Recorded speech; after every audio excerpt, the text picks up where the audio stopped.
Yun, so kamusta mga peace? At siyempre, maraming salamat sa lahat ng nakasubaybay at sumusuporta dito sa ating YouTube channel.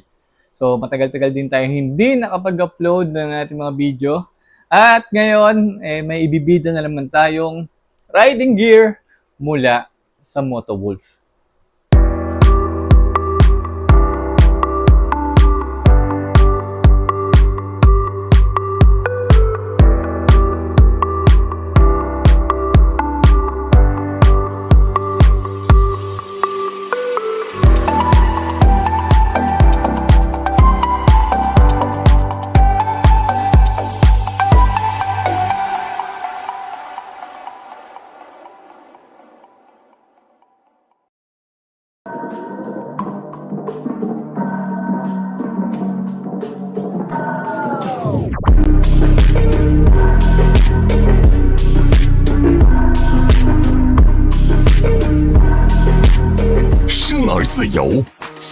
So hindi natin patatagalin. So ito na yung ating ibibida ngayong araw na to na riding gear mula sa Motowolf, no?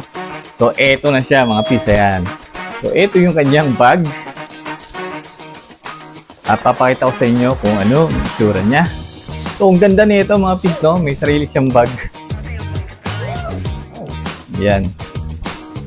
So yung bag niya quality din. Parang itong part na to parang tipong waterproof. Ayan. Pero open yung kabila. Naka-mesh. Ayan. So meron pa siyang cover. Ayan. Tabi muna natin to. Ganda, di ba? So pwede nyo magamit to sa kung saan-saan na magkakasya dito, no? Ayan. Okay. So tanggalin natin tong cover. Yun. Alright mga piso, ito na yung ating Motowolf Armor, no? Ayan, napaka-astig ng forma mga pis. So ito yung kanyang likod. Ayan, no?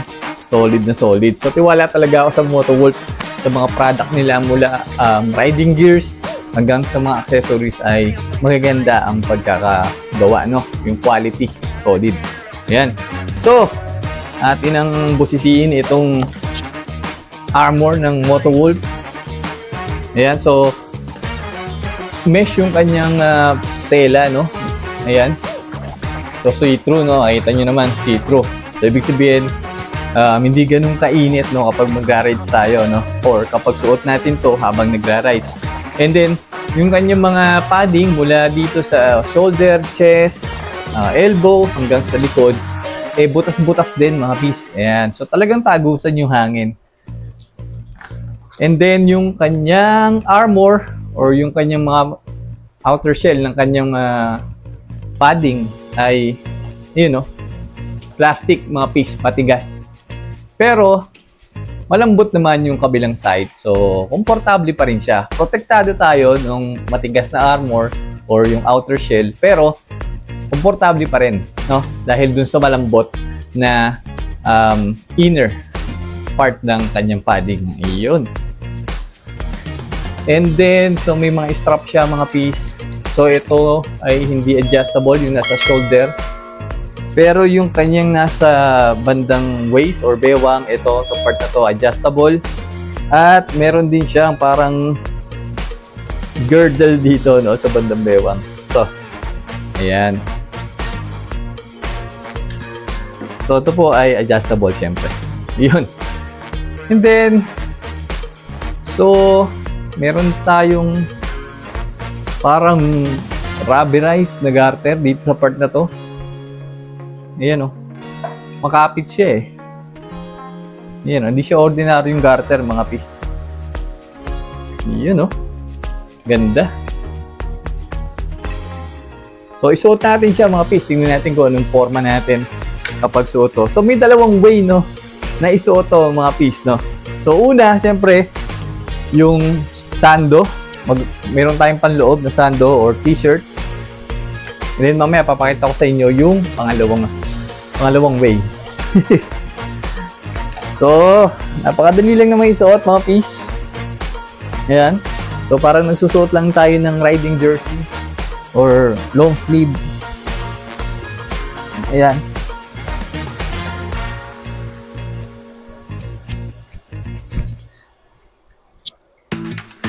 Okay. So, ito nga pala adjustable mga pisa, yung sa kanyang arm or elbow. Yan, adjustable yan.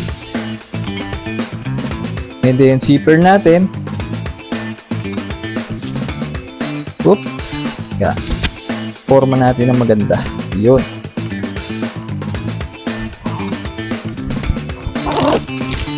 Ayun, no? Hindi ko na nagsasagad kasi yung, yung mic natin. Pero ayan, yung forma natin, no? Kita nyo naman. Stig na stig, mga piece. So, pakita ko sa inyo yung likod. Yung side muna pala. Side, ayan. And then yung likod, mga piece. Ayan, stig na stig. Uy, nakalimutan natin. Yun. Yun. Yun, kompleto na. Solid. Ang ganda, mga piece. So, ito yung una, no? Yung unang way ng pagsusuot. Ngayon, ito yung pangalawa, no? Kung meron tayong mga riding jacket na hindi natin trip isuot sa araw na yon at gusto lang natin na magsuot ng parang jacket, eh, pwede nating ipatong, no? Yung jacket, mga piece. Shoot na shoot. So, isusuot nyo na yung mga trip yung jacket or hoodie. Pero, protektado pa rin tayo, mga piece. So, katulad nito. Ayan. Goods na goods, no? So, para hindi tayo mukhang rider na rider, minsan kasi, ibang tao, ano? Eh, sabihin, sobra naman yun. Sobrang OA naman yun. Ayan. So, meron kasi tayong mga riding jacket na parang kakaryera tayo, yung forma, no? Ngayon, dito sa ating armor, eh, pwede natin isuot yung mga riding jersey natin, riding jacket. Ayan. Na, protektado pa rin yung ating katawan, no? Ayan. O, ito nyo naman. Solid na solid, mga piece. Ayos na ayos, so. Saktong-sakto yung ating mga jacket dito. Goods. Alright, so sa mga interesado mga piece, presyo po nito, nakuha ko to sa Shopee Racing, syempre. Nakuha natin to ng 1,575 pesos mga piece. Ayan, so discounted yan. And then, meron tong dalawang kulay. So, may nakita akong white at itong black na suot natin. Alright, so kung nagustuhan nyo itong review natin, itong video natin ngayong araw na to, please, huwag niyo makakalimutan na i-like, share, at subscribe itong ating YouTube channel. At syempre, kalimbangan niyo na rin yung notification bell para lagi tayo updated sa mga bagong videos na ilalabas ko. So, hanggang sa muli mga peace. As always, ride safe, stay safe, and peace out.